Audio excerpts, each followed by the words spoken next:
today's morning power up call. It's good to have you all here. It's good to be doing this fine, wonderful Saturday morning.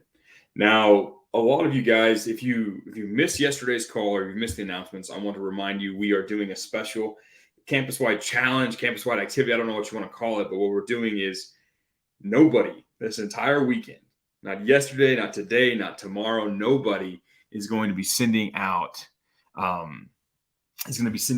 cold emails, because I want everybody to take this weekend as an opportunity to OODA loop, to practice, to step back, to detach yourself, and really analyze what you're doing. I've also changed the future requirements for emails that you send a day from 40 emails a day to 20 emails a day, so that you can take and you can personalize and customize those 20 emails, make them more valuable, so that you can actually improve the quality. I realize that for so many of you, it was taking almost all of your time to do 40 prospects in a day, and it was leaving you no time to actually improve your skills and improve your outreach itself, which is really what the whole foundation rests upon, is on your ability to write effectively for your customer, write effectively to your prospect, and to adapt until you can make that happen.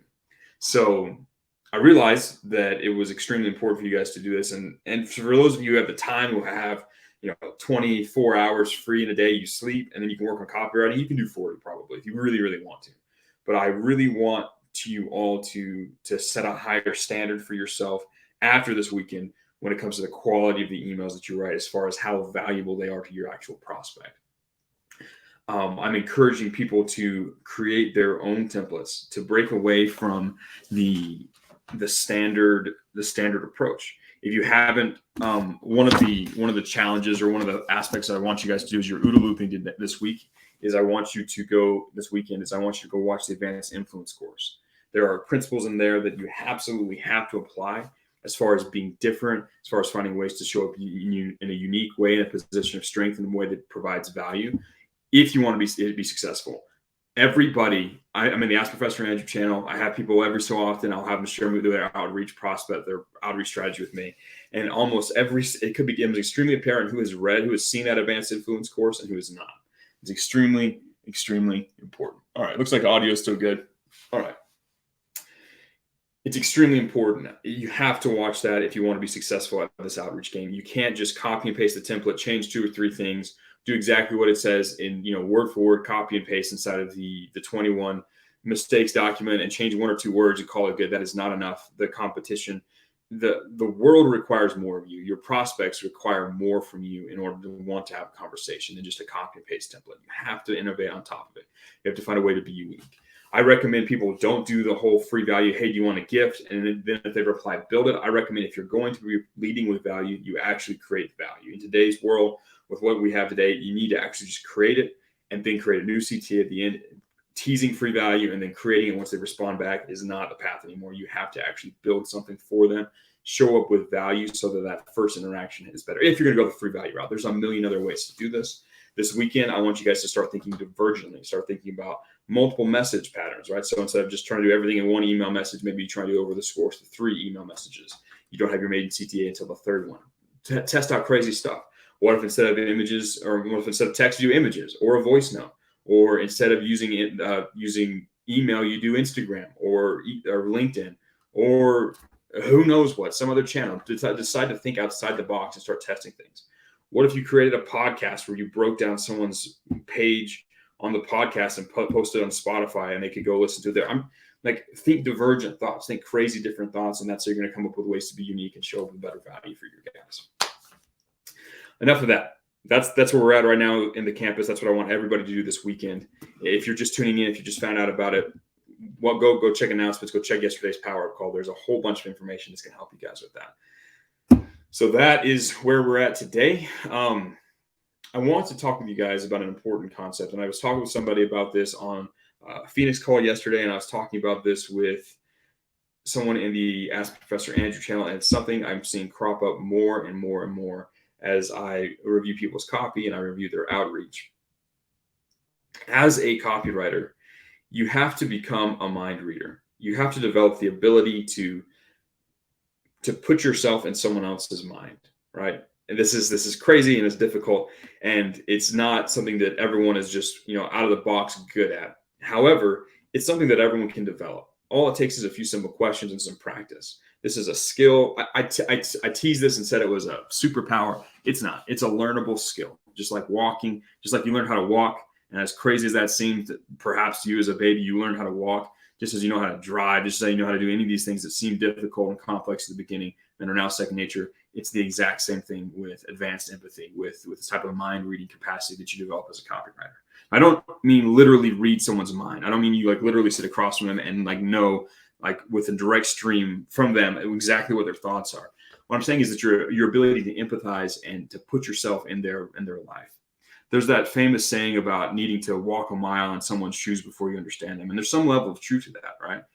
As a copywriter, especially during the outreach, when you're reaching out to a potential business owner, a potential prospect, you have to be able to understand where they are and what their priorities are and focus on those priorities.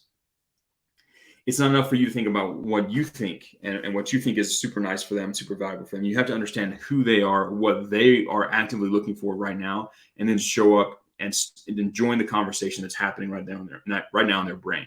That is a common description of what we do as copywriters. We enter the conversation where they are. So right now, your prospect is thinking thoughts, they're worrying about stuff, they're things they care about. And it's your job as a copywriter not to show up and talk about something different, but to show up and talk about exactly what is important to them right now, exactly what they are mulling over in their brain right now, so then you can lead them to the thing that they actually want. You have to do this with your prospects. You have to do this with your readers. You have to do this with everybody you're trying to influence in a positive way. You have to show up and you have to figure out, use your intelligence, use your empathy, use your intuition, use your just knowledge of human nature to figure out where they are right now in their mind, what they're worried about, what they're thinking about, and show up and bring them value right there into the conversation right there. It's not enough to, you can't talk about things too early. You have to start where they are and move to where they want to go. I think one of the things was I was looking at a sales page a guy had submitted for review, and the headline was, the whole point of the product, I believe, was it was a way to improve your social skills. And the headline was like, change your brain, rewiring, do this, like something. It was like disruptive stuff and it was good. But at the very, very end, it was like, and increase your social skills. But like the reason they were there wasn't that they were worried about anxiety or mental discipline. They were worried about social skills. And if you don't start the headline making a big promise about social skills, they're never going to get to that part. They're going to be like, oh, this headline is for someone else who cares about their mental wizardry or whatever, right? You have to start the headline. You have to start the conversation right where the person is thinking what they care about. Now, there's a classic question about this that helps you. And it's not just enough to talk about something that is important to them technically. You have to talk about the top 1 to 3 things they actively care about right now. Everybody has a giant list of things that they want to improve in their life or things that they're worrying about. Let's say there's 20 things on that list, any given person, right? It's not enough. You can't show up to that person and say, hey, let's fix number 19 or hey, let's fix number 12. They don't care. Like they care about that and they like to get to that, but they really, really, really care about number 1 and they really care about number 2 and really care about number 3. If you don't show up and talk to them about the number 1 priority or the number 2 or the number 3 priority they have on their list right now, they just don't have the time for it. They'd love to fix it. They just don't have the time for it or don't think they have the time for it.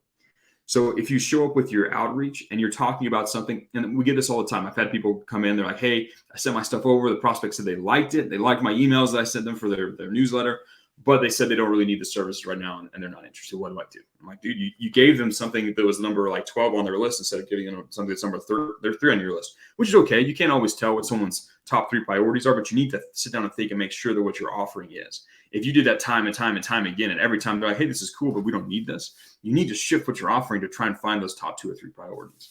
And there's a really good question that Dan Kennedy came up with like a bazillion years ago, one of the OGs of the direct response marketing game. And this is one of the questions I ask myself when I'm doing research, when I'm thinking about prospects, when I'm thinking about writing, so that I can be more effective. Let me see if I can pull it up for you guys here. Boom. Here, let's do the big screen. Yeah. You can see I've got a really fancy quote here in the Google Docs. It says, what keeps them awake at night? Indigestion boiling up in their esophagus, eyes open, staring and saying, what keeps them awake at night? So what causes this massive anxiety and fear and problems in their life? What is that thing? What is keeping them up? If you can identify that, and this is to help you identify the top 2 or 3 things. Maybe they're like, oh yeah, I need to optimize my reply rate on my emails or my open rate on my emails. That's something I really care about. But it's probably not the number one thing they care about. They probably care about something else way more. They're probably like, how do I grow my list? How do I grow my list? And that might be number 1 or number 2 on their list of things that they care about. For example, you have to figure out, if you take the time to understand and see if you can throw yourself into the life of the person you're speaking to. Can you imagine, with the power of your imagination, can you imagine what it's like to wake up as them and to live their life, to go through their day? How well do you understand them as a person, as avatar? What would they feel? What would they experience? What would they be worried about? What would keep them up at night? If you can immerse yourself in their life and imagine this, you're going to be way more likely to create things that they care about, because you're going to understand their priorities. You're going to understand how they feel. You're going to have to go do some research. You're going to have to go crawl around on the Facebook groups they hang out in. You're going to go read the comment section, watch the videos that they're talking about, read the reviews on Amazon.com and the books that they're reading. You need to do all of that so you can get a better glimpse into who they are. You need to watch case studies and testimonials that they've put for other products that are in similar thing to the marketing services you provide. You need to immerse yourself in their world, which is a great thing to do this weekend while you're OODA looping through and trying to figure out a better way to reach out to them. You immerse yourself in their world so you can understand how their mind thinks, where their mind is at right now, what conversation is happening in their mind, and enter it and help them and guide them toward the thing that's going to be success, help them be successful. That's your job as a copywriter, and that's a skill you need to develop. It's absolutely essential. It is the key to being able to write effectively. If you don't understand them and you're just spewing words from with copywriting stuff, you're using all your copywriting skills, you're writing fascinations, you're teasing stuff, you're following all the templates, but you're not actually offering something that they care about. You haven't deeply sought to understand how their mind works and operates, and you just spew stuff out. The chances of you actually being successful are like nothing, right? It'd be like, imagine you're out in the dark, right? And you're on the line, right? It's World War II, and you're in Bastogne, right? And it's dark and snowy and cold, and you have no idea where the enemy is. Would you sit there and be like, you know what I'm going to do? I'm just start shooting rounds off into the distance and see if I can get the Germans, and see if I can get the enemy. Like, would you ever do that? Like, that makes no sense. You would wait for the enemy to reveal their position. Maybe you lay down supporting fire, but you have to at least guess. I think they're in that foxhole right there. You have to know what you're shooting at before you start shooting. It's kind of foolish and wasteful to shoot without knowing what you're shooting at, right? Exactly. And it's the same thing with outreach. And the same thing with copywriting. It's foolish to write and to reach out and to blast people with prospects unless you've actually taken 5 minutes to sit there and try and understand where they are, what they care about, what they're worried about, and how you can help them, and how you can show up and provide value to that thing that they actually care about. That's step number 1. That's the most important thing I want you guys to think about during this OODA loop weekend, that you guys are thinking and pondering, trying to figure out how to improve, thinking of creative ways to show up and be different. It has to be built on the foundation of you taking the time to understand the prospect you're reaching out to and what they actually care about, what their life must actually be like. If you take the time to empathize with them a little bit, you'll realize, hey, I could tweak my outreach this way to make it more consumable for them. I could do this so I could just show them that I understand and care about this, and I can do this to provide value for them in this way. This is going to give you a massive advantage over every other beginner copywriter in the entire world who's just like, oh, I'm going to start sending emails. This is going to give you an ability to show up in a valuable way and stand out and be different just by purely understanding that. All right, we got a Rumble rant, a super chat. Someone paid money to get a question in front of me, so I'm going to answer it. Jeffrey Chin said, how did you learn to mind read? How long does it take you to apply it and make it like a secondhand nature for you? It takes time, right? Like it's something you can get good at, and you get immediate results from asking yourself these questions. Like I said, 10, 15 minutes of asking yourself these questions and thinking and researching and trying to immerse yourself in their world, and you'll be surprised at how much you can actually learn. Over time, the more you do this, and you're going to be doing this every single day of your life as a copywriter, as someone talking to their friends and their family, their loved ones, you're going to start doing this. You're going to start learning how to throw yourself into their mind and listen to them, listen to what they're saying, and trying to understand what they're thinking. The more you practice it, the more it's going to become second nature, and the more it's going to improve your communication across the board with everybody. I have some of you guys, some of your under 18 students who haven't quite found the right path for yourself yet, will come in and you'll be worried about, like, well, what are my parents going to say about this or that, or I can't do that.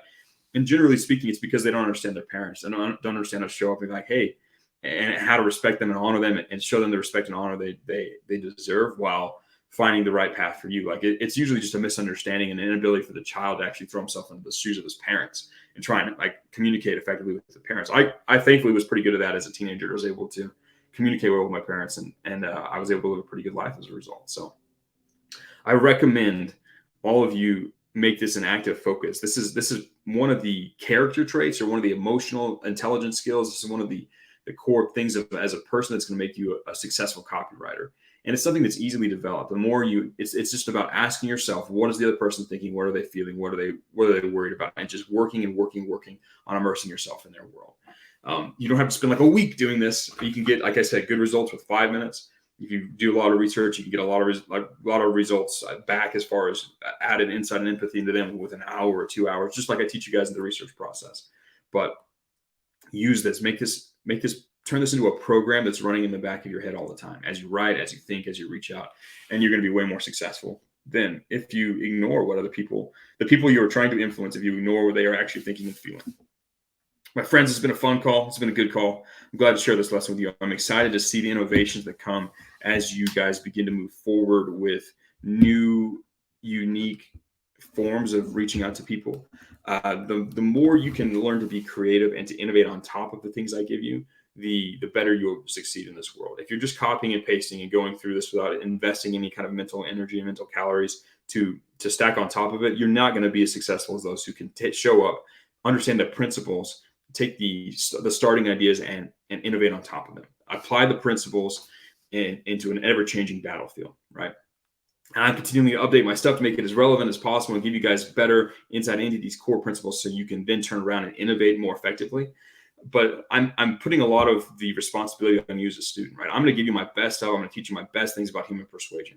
It's going to be on you, though, to step up to the plate and develop your own skills with this. You develop the skills I teach you, develop and understand these principles, and it's going to be on you to apply creativity and work ethic on top of it to be successful in this world, to be successful with the stuff I teach you, to be hyper successful. It's one thing to just kind of plod along like a machine in the system, and you're going to get some results. You're going to get good results, and you're going to get everything that you showed up here to get. But if you want to get outstanding results, if you want to be the kind of person who can come in and get completely outsized returns, land clients faster, do amazing products with it, like product launches, you're going to have to invest your own active mental process and thinking and innovating and adapting to the situations you find yourself in.